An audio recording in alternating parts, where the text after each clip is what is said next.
এই বন্ধু এইসব কি আয়োজন করছে আমার জন্য? রাজামশাই এই যে জিনিস দেখতেছেন না ক্রিম, এটা হচ্ছে একদম অরিজিনাল টমেটোর সস। আজকে খাবার একটা ইনশাআল্লাহ ভালো লাগবে। ভালোবাসা এসব। হ্যাঁ, প্যার কে মোহব্বত হয়, এটাই আসলে আমি তো ভালোবাসা। হিন্দি বুঝি কম। ঠিক আছে, এটা হচ্ছে সমস্যা। তো বিসমিল্লাহ বলে শুরু করে দাও। বিসমিল্লাহির রহমানির রহিম।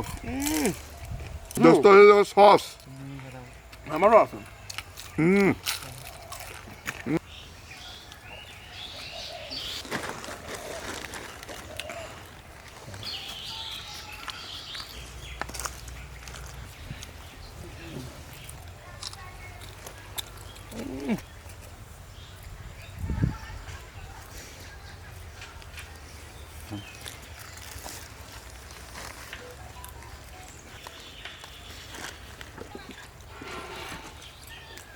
হলার চালু করি, স্টার্ট করি। হ্যাঁ, শুরু করো। হ্যাঁ, খাবার আবার কি